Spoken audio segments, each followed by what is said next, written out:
আসসালামু আলাইকুম রহমতুল্লাহি ওয়া আমার প্রিয় ভাইয়ারা আপুরা সবাই কেমন আছেন? আশা করি সবাই ভালো আছেন। আলহামদুলিল্লাহ, আল্লাহর অসীম রহমতে আমিও ভালো আছি। তো প্রতিদিনের মতো চলে আসলাম নতুন একটি ভিডিও। আজকে ভিডিওটা শুরু করলাম সকাল থেকে, রুটি ভাজা দিয়ে শুরু করলাম। তো এই তাওয়াটা ভাজতে ভাজতে দেখি তাওয়াটা ফেটে গেছে। হঠাৎ 60 টাকা দিয়ে কিনে আনছিলাম সেদিনকে, মাত্র একটা দিন রুটি ভাজলাম। আর এদিকে আমার বড় আপু কি করতেছে, শোল মাছ দিয়ে ছোট ছোট যে শোল মাছগুলো তাই দিয়ে কষাচ্ছে, কদু রান্না করবে। আমার বড় আপু আবার কদু কষায়, আমি আবার কষাই না কদু। আমি কদুটা হচ্ছে গরম পানি দিই, তারপরে হচ্ছে দিয়ে কদু দিয়ে দিই। আর আমার বড় আপু কী করে কষাইলে আমি কদুটা সেদ্ধ হয় না তেমন একটা। কী করবো, করার কিছুই নেই। এর ভিতরে এখন এই গরম পানিটা দিয়ে দিলাম। দেখতে থাকেন ভিডিওটি, সাথে থাকেন।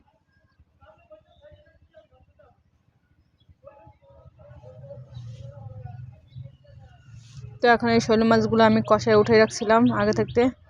তো এখন আমি শোল মাছগুলো উপরে থেকে দিয়ে দিলাম।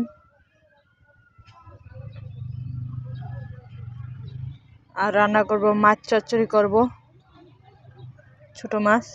সেদিকে এই যে পুঁটি মাছ আছে, বাইলে মাছের কড়া আছে আর এর ভিতরে এখন এই মিশিয়ে দিয়ে এখন এটারে চচ্চড়ি করব। তা আমি পেঁয়াজ, রসুন আর কাঁচামরিচ দিয়ে দিলাম, সাথে হলুদের পাউডার দিয়ে দিলাম, 1 চামচ মরিচের পাউডার দিয়ে দেবো,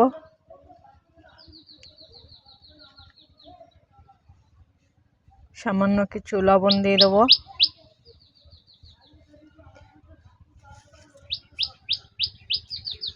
এই ছোট মাছ এইভাবে চচ্চড়ি করলে অনেকটা মজাই লাগে। তো এখন আমি তেল দিয়ে দিলাম, আর এই মাছের তেল একটু বেশিই লাগে। তো আমি প্রথম দিয়ে মাখছি, পরে আবার একটু দিয়েছিলাম আমি।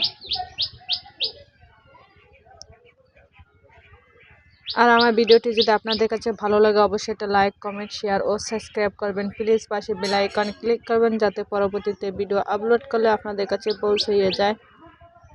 আর এখন আমি ধনিয়া পাতা দিয়ে দেবো আর পেঁয়াজের কালি দিয়ে দেবো।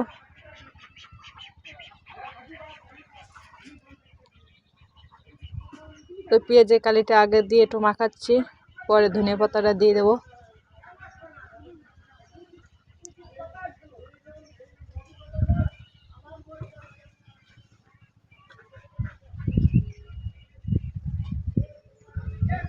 তো আজকে রান্না শেষ করে আমি বাজারে যাব। মেয়ের জন্য অনেক কিছু কেনা লাগবে, যেহেতু মাদ্রাসায় ভর্তি করব।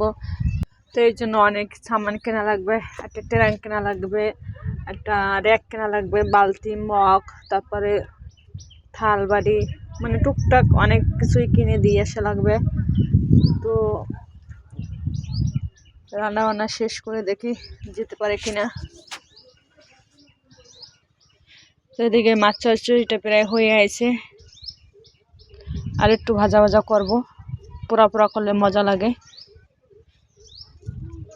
খেতে। আর এই যে এদিকে বড়ই পাত্তাছি পাশের বাড়ি থেকে। আর এই বড়ই এত মজা লাগে, টক লাগে না, মিষ্টি লাগে।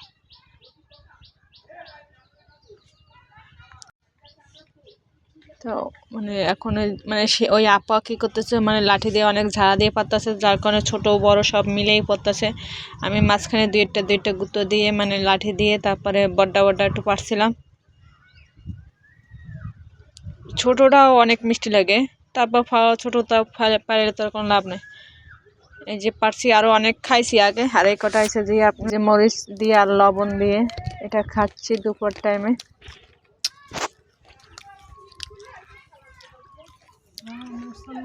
তো সবাই ভালো থাকেন, আর আমার কথায় যদি ভুল টুট হয়ে থাকে সবাই ক্ষমার দৃষ্টিকে দেখবেন। আল্লাহ হাফেজ।